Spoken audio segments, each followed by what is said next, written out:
Hello everyone, and welcome back to the channel, or welcome to the channel if you're a new subscriber or new viewer. My name is Kyle, and today we're going to be continuing a small segment of the channel I like to call Underrated Movies, where I talk about a film that is, well, not talked about enough or not even talked about at all on YouTube.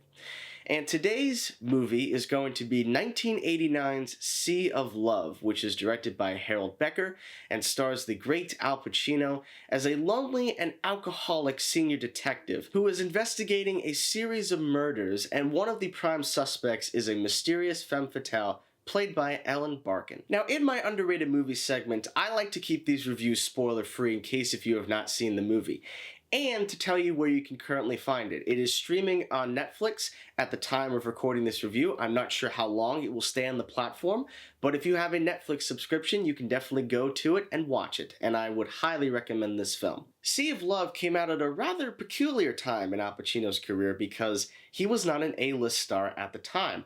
And that sounds crazy given the fact that in the same decade, he starred as Tony Montana in Scarface. However, I've come to learn that Scarface was only a moderate success at the box office when it came out, but it was trashed by critics. And his next movie was called Revolution, a movie that I have not seen, and I heard it was critically panned and pretty much nobody went to see it. And it was to the point where Al Pacino was actually going broke. He was living with actress Diane Keaton, and she really convinced him to do this movie, saying it was going to be his comeback. And she was definitely right, because this movie grossed $110 million off of a small $19 million budget, which for $1989, that was a huge hit. A lot of people went to go see it.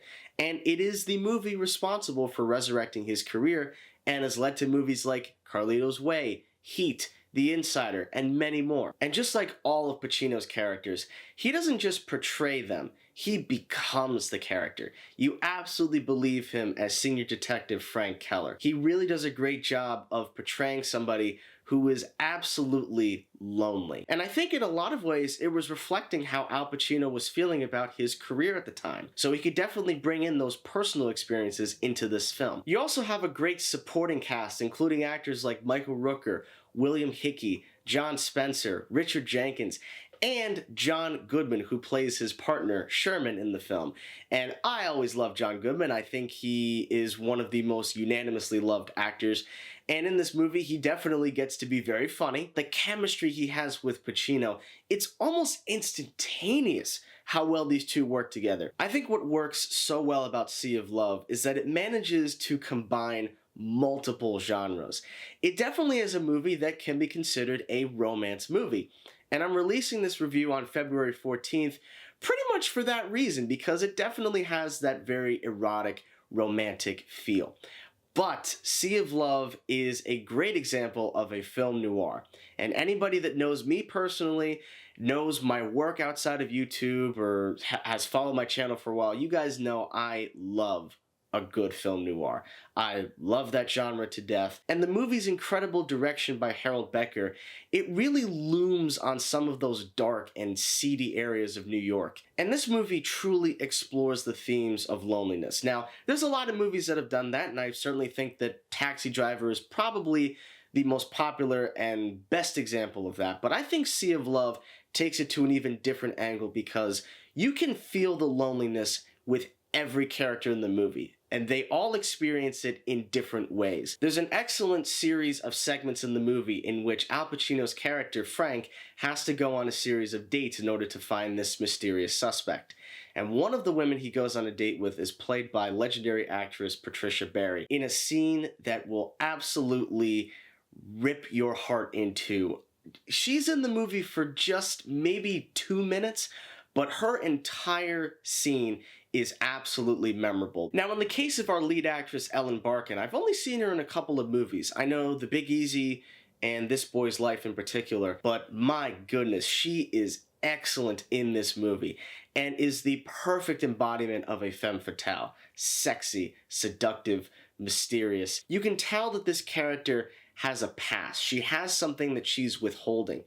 And certainly as we continue throughout the movie, there's a lot more things that get revealed about her character that add a great level of dimension to her. Her introductory scene during the dates segment is fantastic, and in true film noir fashion, the femme fatale is wearing red. I absolutely love that. That was a perfect moment for me. But there's a great moment in the scene where she talks about this sense of animal attraction, how there can be a look that somebody can give you and you are absolutely hooked on them. You feel this obsession with them. Now, I did mention that Sea of Love can be viewed as a romance movie, and the sex scenes in the movie are quite erotic, and certainly for the late 80s, because this movie came out before Basic Instinct, which that movie is pretty much softcore porn.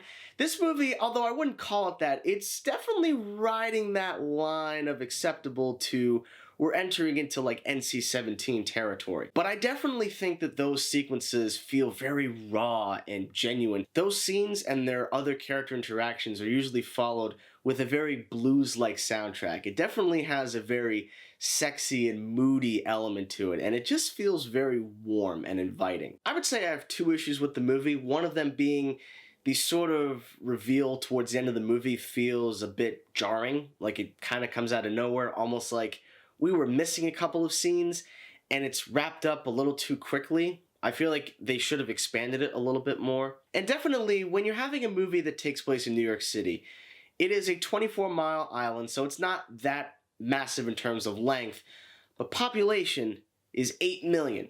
And the idea that all of these characters would simply just find each other, it is a little bit ridiculous. And definitely, whenever I see a movie that takes place in NYC, you gotta take some of those scenes with a grain of salt. Sea of Love is the kind of movie that I wish was made more today, because everything about it is practical, the characters are interesting, the setting is fantastic, the themes of loneliness, despair, and seduction are all over it. It really has a great feel to it. I'm gonna wrap it up there. Again, you can see the movie on Netflix currently streaming. I definitely hope that you guys see the movie if you have not yet watched it. But if you have seen Sea of Love, what did you think about it? Let me know down in the comment section below. And in the meantime, do not forget to subscribe to the channel and give the video a like. The links to my social media pages are in the description box below, as well as my business website, kjgpictures.com, also in the description box below. Thank you all so much as always for watching, and stay tuned.